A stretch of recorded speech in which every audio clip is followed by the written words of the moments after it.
ဟုတ်ကဲ့ပါခင်ဗျာဟုတ်ကဲ့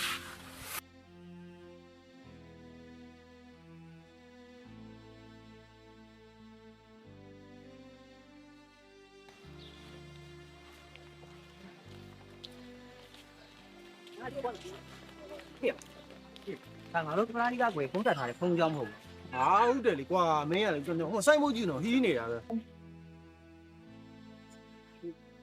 ထိုင်ပြီတော့ဆုံးကောင်းချင်းမှာမောင်လေးညီမလေးရောက်နေရဘာလို့တောင်းနေလဲမသိ ဩငါမနေ့ကဖုန်းဆက်ထားတဲ့တန်တင်ကသူတို့လိုအားပေးလုပ်မယ်ဆိုပြီးလာကြတာထင်တယ် ဟုတ်လားဟဲ့ဟိုမှာညီမလေးလာတော့ငါတို့ဘောခေါ်ကြ အော်အေးသွားကြမယ်သွားမယ် ဟဲ့နင်ရလို့ဒီရှိတောင်ရောက်နေအခုဒီမသိတယ်ဘူးလားသိတယ်ဟဲ့ မင်းကလည်းကွာဦးချောင်းချောင်းနဲ့ အေးလေရ မင်းပဲပြောလိုက်တော့ ပရိုက်တာကွယ်မဟုတ် အေးဟုတ်တယ်ဒီဟုတ်တယ်ခဏဆောင်ဟုတ်အထင်းမှာပါဠိပထမပြန်ဆောင်ဝေးစီအဲ့ဒါဝေရောက်ချက်တော့ရင်တော့ အေး ဒီကောင်စမ်းတယ်ခဏလေးရှိတော့ခဏလေးမအော်ခဏလေးဖင်းစီမှာတော့